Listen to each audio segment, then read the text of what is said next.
Cuando pensamos en los dominios de la vida, solemos pensar en tres áreas: la tierra, las aguas y por supuesto los cielos. Y si sales a caminar y miras hacia arriba, lo más probable es que si ves un animal grande, sea un ave. Estos sujetos están por todas partes y han sacado provecho de sus capacidades aéreas, siendo responsables por más de 10.000 especies en todo el mundo, y son fácilmente uno de los vertebrados más comunes solo por números. En pocas palabras, dominan los cielos. Y claro, en algunas zonas, los murciélagos son los que acechan sobre tu cabeza, pero donde está la acción es en los dinosaurios avianos, y así ha sido durante todo el Cenozoico. Y antes de este punto, durante el Mesozoico, fue otro grupo icónico el que mandaba, y esos eran los pterosaurios, por supuesto. En cierto modo, estos chicos fueron incluso más dominantes que las aves, alcanzando envergaduras increíbles, en algunos casos rivalizando literalmente con aviones, y también haciéndoselo bastante grandes como para que al estar en el suelo, ciertos géneros hubieran sido tan altos como una jirafa. Sí, no es lo más tranquilizador de imaginar, pero aquí está el asunto. A pesar de que las aves y los pterosaurios suelen ser lo que imaginamos que gobierna o gobernó los cielos a lo largo de la historia, en realidad han estado aquí solo un parpadeo, ya que el mayor de los dos, los pterosaurios, apareció hace apenas 228 millones de años, a finales del Triásico, mientras que las aves surgieron hace unos 72 millones de años,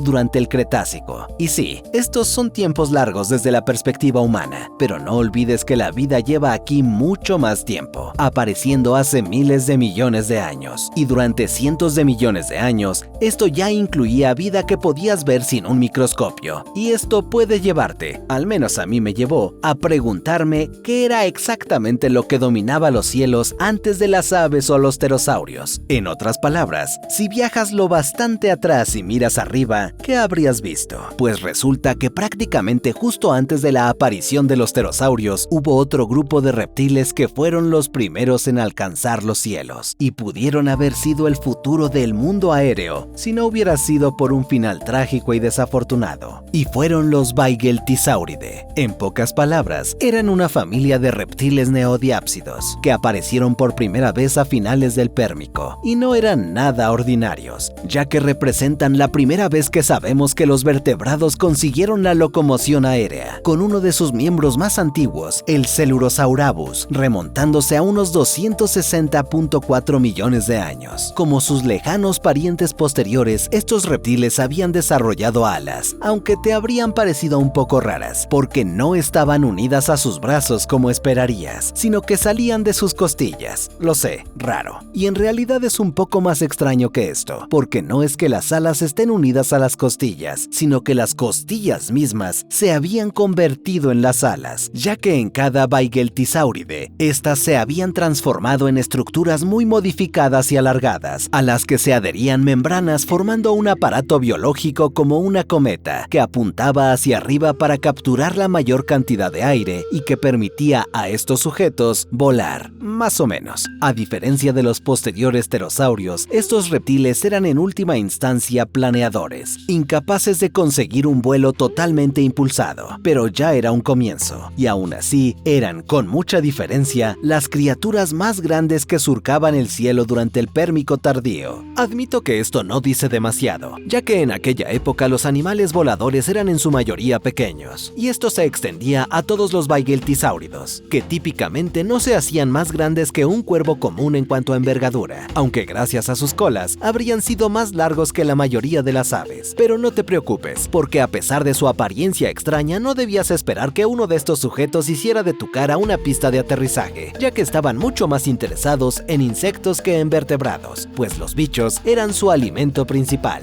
Al menos así lo suponemos basándonos en sus dientes afilados y estrechos, y dada la naturaleza de sus garras ganchudas prensiles, se cree que estos reptiles habrían pasado la mayor parte del tiempo aferrados a los árboles, que usaban como plataformas de lanzamiento para catapultarse y atrapar presas, planeando en el aire hasta alcanzar sus objetivos. Sin embargo, aunque esta técnica obviamente les funcionaba, y también les sirve a otros, solo hay que echar un vistazo a los lagartos Draco actuales, los Baigheltisáuridos en realidad no eran tan buenos manteniendo el vuelo, y probablemente no podían viajar muy lejos, dependiendo de trepar árboles altos para lograr distancias decentes en sus planeos. Aún así, esta constitución le servía y habrías podido encontrar estos reptiles en porciones de Madagascar, Alemania, Gran Bretaña y Rusia de Pangea, donde habitaban bosques desde ralos hasta densos de diversa naturaleza. Y quién sabe, tal vez habrían evolucionado hasta convertirse en criaturas de vuelo propulsado, si no fuera por el terrible momento en el que aparecieron, ya que literalmente surgieron en la última etapa del Pérmico, que fue sucedida por el Triásico. Y ya sabes lo que pasó entre el final del Pérmico y el inicio del Triásico. Nada más y nada menos que la peor extinción de todos los tiempos, la Gran Mortandad, que podría haber erradicado hasta el 98% de la biomasa. Y esto incluyó a los Baigeltisáuridos, que seguramente sufrieron por la pérdida de bosques y las mortandades observadas en su fuente de alimento, los insectos. Aunque dicho esto, sabemos que algo un poco parecido a ellos sobrevivió, al menos por un tiempo, pues en el Olenequiano temprano del Triásico existió otro grupo de reptiles planeadores, los Cuneosauridae, y al igual que los anteriores, ellos también tenían costillas a modo de alas, pero curiosamente, los dos grupos no estaban realmente emparentados, ya que las diferencias anatómicas internas en cada uno eran demasiado grandes, aunque ambos eran efectivamente diápsidos. Y en el caso de los Cuneosauridae, podían encontrarse en toda Europa y Norteamérica triásicas, y en general eran ligeramente más grandes que los Baigeltisáuridos, con algunos como el Cuneosuchus alcanzando envergaduras de 1 metro, pero se mantuvieron en la misma línea que los Baigeltisáuridos, siendo probablemente insectívoros, a juzgar por sus dientes en forma de aguja, y tal vez pudieron haber sido voladores menos eficientes que sus predecesores, ya que algunas de las especies más primitivas probablemente ni siquiera eran capaces de planear, confiando más bien en saltar con paracaídas desde los árboles, mientras que solo algunas de las especies más derivadas podrían surfear el aire, por así decirlo. Tristemente, sin embargo, ellos tampoco estuvieron mucho tiempo en el mundo, y se extinguieron cuando el Triásico llegó a su fin. Pero imaginemos por un segundo que no se extinguieron, sino que con el tiempo evolucionaron, haciéndose más grandes y formidables en cada generación, hasta que el resultado final fuera un enorme depredador ápice reptiliano que vuela por ahí y digamos que escupe fuego, así que le cambiamos el nombre a dragones. Ahora, por desgracia, esto no ocurrió y nunca existieron. Pero si eres como yo y de niño viste en Animal Planet dragones, una leyenda hecha realidad, tal vez desearías que existieran. Y aunque esto no es mucho, ahora ya conoces a casi todos los gobernantes anteriores de los cielos, antes de los pterosaurios y las aves. Eso sí, cuando hablamos estrictamente de vertebrados, pues los Baigeltisáuridos fueron los primeros casos de vertebrados aéreos. Sin embargo, un gran grupo de animales voladores que intencionalmente no he mencionado son los insectos. Y normalmente no pensamos en los insectos voladores como reyes del cielo, pero por algún tiempo lo fueron, al ser los únicos animales capaces de volar, y mantuvieron esta distinción durante bastante tiempo, pues durante cientos de millones de años habrían sido lo único de lo que preocuparse en los cielos. Y aunque algunos insectos modernos no nos hacen sentir precisamente calidez o ternura, deberíamos agradecer nuestra situación actual, porque antes de las aves o pterosaurios, los insectos voladores eran realmente material de pesadillas. Sin embargo, no empezaron necesariamente de esa manera. Hasta donde sabemos, los primeros insectos que volaron aparecieron hace unos 400 millones de años,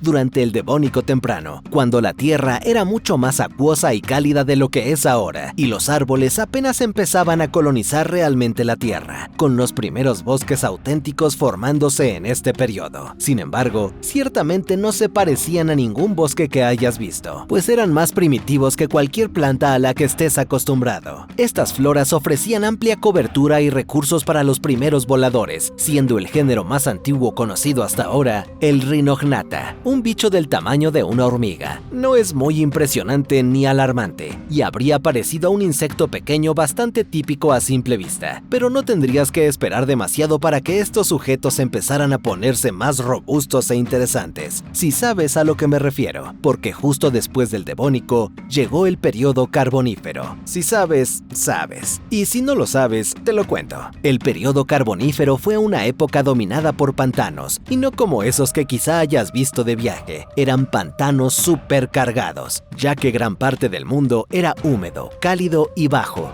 dando lugar a vastos bosques pantanosos llenos de musgo, calamites, equisetos, helechos y un número casi incontable de arroyos, lagos y ríos. el aire habría estado denso de niebla y la cantidad de oxígeno entonces era mucho más alta que ahora, alcanzando un pico del 35%, mientras que actualmente solo llega al 21%. Y todos estos factores combinados, al parecer, potenciaron a los insectos voladores y en realidad a todos los invertebrados, ya que su diversidad se desató durante este periodo, al igual que sus tamaños generales, llegando literalmente a envergaduras y longitudes que daban competencia a ciertas aves e incluso a algunos pterosaurios. En particular, surgieron dos grupos que parecían sacados de una película de terror, si temes a los insectos, con el primero de ellos siendo Paleodictyopteroidea. Tenían que ponerle un nombre tan largo, ¿verdad? Este era un superorden extinto de insectos con pico que apareció hace unos 326 millones de años. A simple vista, muchos te habrían parecido efemerópteros, con cuerpos largos y dos apéndices que sobresalían por la parte trasera, como un par de pelos que se alargaron demasiado. Sin embargo, si uno de estos te sobrevolara, dudo que notaras el parecido, porque a diferencia de los efemerópteros, estos sujetos eran gigantes, pareciéndose más a aves que a cualquier bicho actual. Eso sí, no todos los miembros de este orden eran grandes, pero muchos lo eran, especialmente los del suborden Paleodictyoptera, que incluían a Masotyrus, un insecto muy grande que literalmente tenía una envergadura de 56 centímetros. Imagina eso volando hacia tu cara. No es bueno para tu corazón. Y numerosos Paleodictyopteros tenían envergaduras similares. Sin embargo, lo que te salvaría de este grupo es que hasta donde sabemos eran herbívoros,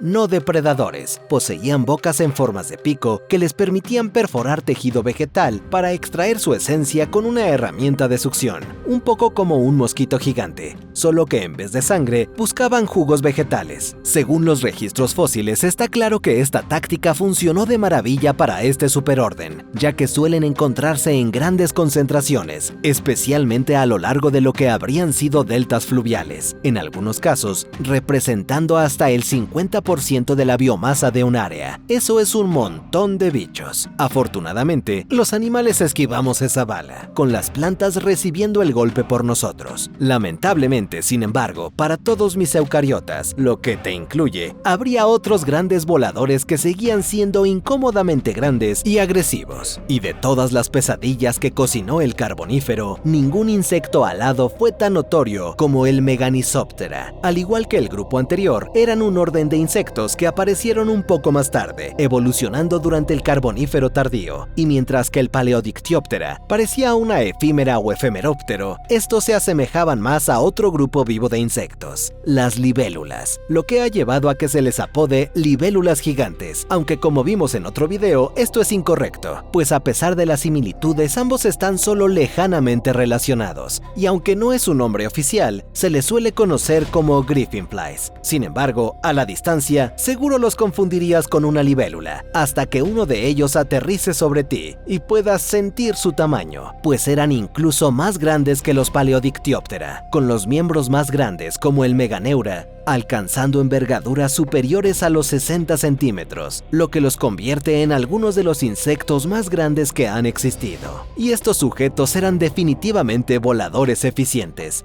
utilizando 4 fuertes alas semitransparentes para atravesar el aire y abalanzarse sobre las muchas presas desprevenidas, que capturaban con la ayuda de patas largas cubiertas de numerosas espinas, que actuaban como trampas sin escapatoria, encerrando a la presa en un abrazo fatal donde era devorada, generalmente viva, por las mandíbulas dentadas de los gigantes griffinflies. Y dado lo ridículamente grandes que podían ser, no solo los insectos acababan atormentados, sino que anfibios, peces pequeños y ciertos artrópodos también estaban en el menú de estos gigantes. Estas dos órdenes dominarían el cielo durante millones de años. Sin embargo, pareciera que la madre naturaleza desarrolló cierta fobia a los insectos gigantes, ya que el régimen de los insectos voladores recibió un golpe devastador en los últimos días del Carbonífero, pues fue entonces cuando ocurrió el colapso de las selvas carboníferas. Se trata de una extinción menor en comparación a otros eventos, pero aún así tuvo un profundo impacto en la forma en la que la Tierra funcionaba y se veía. Se cree que durante este colapso, el clima comenzó a cambiar de condiciones húmedas y cálidas a otras más frías y áridas, secando los extensos pantanos, por así decirlo, mientras que la aridez podría haber provocado incendios forestales generalizados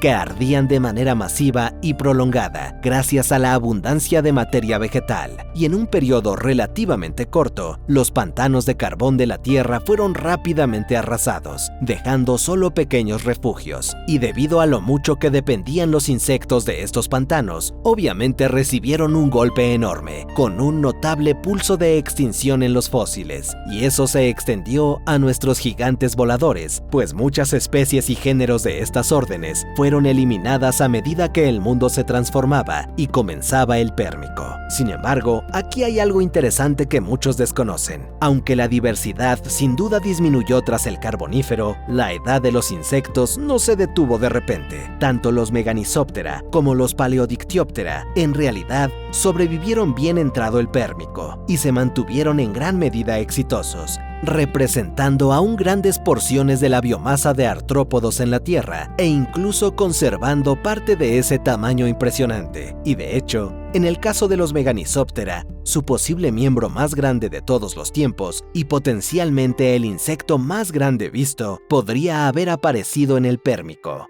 El Meganeuropsis, que seguía siendo un insecto parecido a una libélula en la mayoría de los sentidos y podía tener una envergadura de 70 centímetros de ancho, mientras su cuerpo podía llegar a 42 centímetros. Básicamente Mothra. Al menos así lo habría visto yo si uno se me acercaba. Y este gran gigante vivía específicamente en la región norteamericana de Pangea, y él y su familia seguirían sobreviviendo hasta el Pérmico tardío. Y esto incluía también a los Paleodictyoptera, lo que significa que aunque la mayoría piensa en el Carbonífero como la época de pantanos grandes y bichos, todavía tendrías que preocuparte de estos sujetos si aterrizaban junto a ti mientras te perseguían gorgonópsidos y otras cosas poco agradables del Pérmico. Sin embargo, algo sucedió en estos últimos días del periodo que marcó figuradamente la última vez que los insectos estuvieron a cargo de los cielos, ya que ninguno de estos órdenes llegó al Triásico, y los bichos voladores nunca volvieron a alcanzar tales tamaños, y personalmente espero que se mantenga así. Y aunque no estamos seguros de que los acabó definitivamente, es interesante que su desaparición coincida en cierto modo con la aparición de los reptiles planeadores, pero los paleontólogos no creen que esto tenga algo que ver con la caída de los insectos, pues más bien se asocia con factores relacionados con el clima y los niveles de oxígeno, y por ahora sigue siendo más un misterio que otra cosa. Gracias por ver este video de Zoo Extinto. Nos vemos en el próximo.